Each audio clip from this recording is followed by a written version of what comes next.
investing in India. They have been repatriating funds, of course, to families here. How do you see the NRI trend go in recent times? I think the NRIs have played their positive role always as far as the economy goes.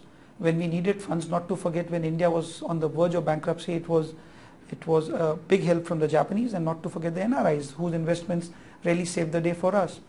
As far as IT industry goes, NRIs played the massive role in bringing us to the world map.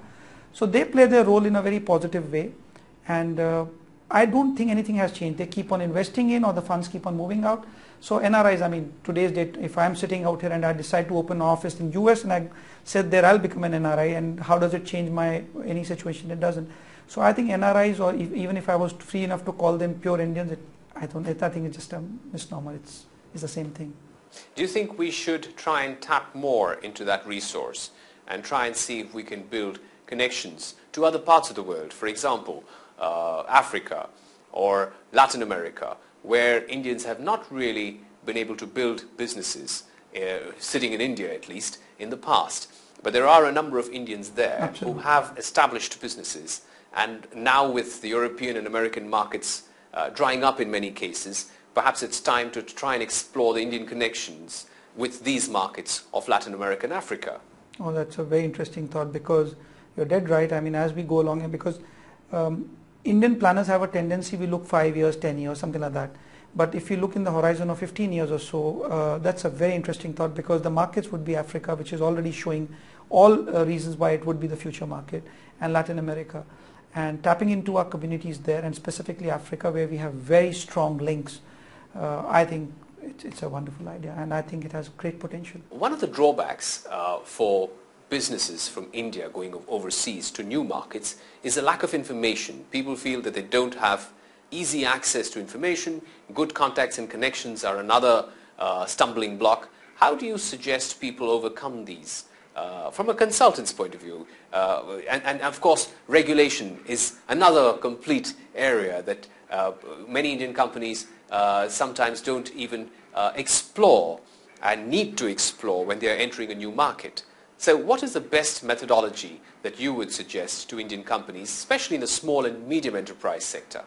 Oh, I love that question, because it helps me directly. But frankly, and with, in a most sincere sort of a way, let me tell you where the problem lies. It's not a lack of information. There's enough information in the outside world. The problem is, if you talk about reverse investment into India, then we have a serious problem of information. Statistics are not available. If they are not correct, and you cannot depend on balance sheet. There are a lot of issues a foreign investor faces while investing into India. Now let's take an Indian guy. He wants to say invest in either one of these three countries I was talking about earlier, or UK for the matter. He needs information on balance sheets available, probably on the internet itself. If he needs to decide how to set up structures, available again on the internet. But the problem is, because we come from a closed economy which has opened up just 10-15 years back, our ability to dissect that information and to make it useful for business needs is not there. What we need to do is understand that it's worthwhile to invest into consultants. Now SMEs have a mindset about consultants. They believe that consultants are primarily people who have nothing better to do, so they have decided to set up small shops to keep themselves busy. Now the outside world of consultants is very developed, and it's developing right now. I hope to call myself a developed consultant.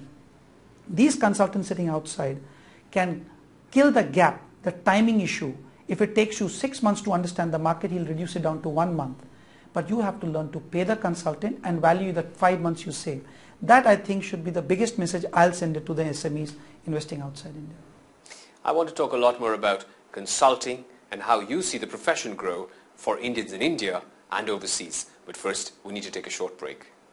We'll be back in just a moment.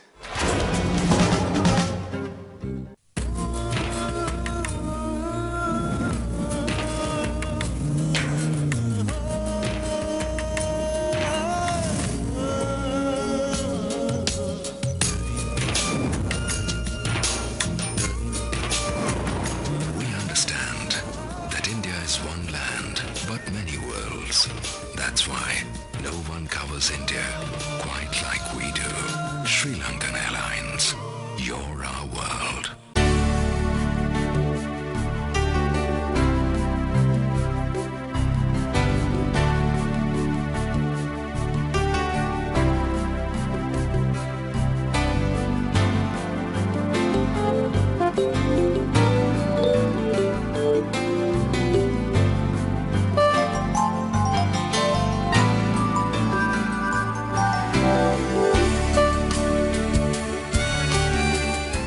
Plaza Surya, New Delhi, the place to meet.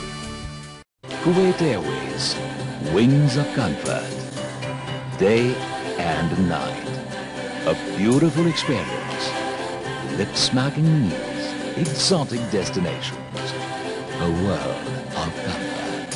Kuwait Airways, let's fly together.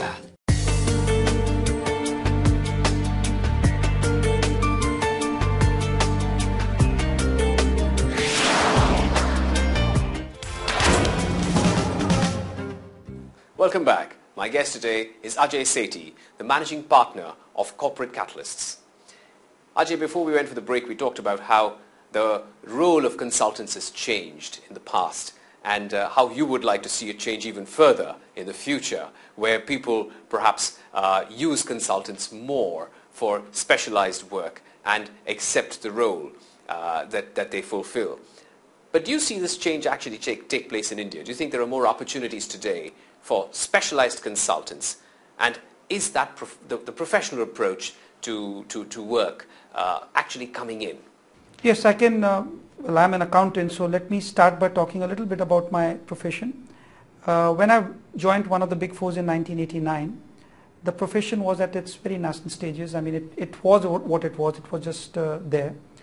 If somebody used to talk about tax work, it used to be everything and anything to do with tax. Now, fast forward to today's time and you talk to somebody that what do you handle, and he might tell you I handle transfer pricing, or he might even turn around and say I'm specialized on high net worth individuals, or he might tell you that oh, I work only on indirect taxes. So taxes doesn't mean anything anymore.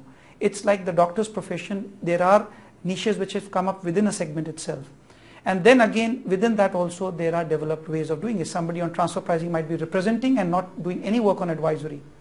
So my profession, I think, has greatly benefited with the approach of the big four or the other accounting firms which came into India. It's a matter of debate. My accounting brothers might feel that they have been invaded. I personally feel every invasion leaves a bit of things for others to pick up. We picked up, we learned from them, we added it to ourselves. I hope we are returning some favors back and we are passing on something to the profession. Overall, what is happening is the profession is becoming better. There's more smartness in the young professionals coming in. Their awareness levels are higher. Their demands are higher. Obviously, the profession is paying better. If I look at the legal profession, which is a much larger community, much more highly respected than us poor accountants, the reality is their profession is still closed. Architects still closed. You cannot do tie-ups, and our profession also has not been that forward in their thinking. Frankly, if the more we open up, the initial phase would be that we might feel that we are losing out, but in the larger picture, I think it will be a big success. So I believe strongly, the more we open up, the better it is for everybody. What about jobs in consulting, especially when it comes to chartered accountancy or the accounting sector? Now it has become very fragmented in the sense that you've got chartered accountants, you've got company secretaries, you've got cost accountants, various specializations, and then specializations within those specializations. So what is your advice to people from India who are now specializing in this profession, not only for India, but globally? Do you think that it would be easy for them to land themselves a good job? Because at the end of the day, everybody is trying to do that. Yeah, I mean, as far as the young professionals today goes, I think the opportunities are far greater than what they were if they want to look globally. I personally think, and here comes the patriot out of me, I think there's huge opportunities in India today because there is no dearth of opportunities, and as you move into the sub-metro side, you realize opportunities are just starting to pick up.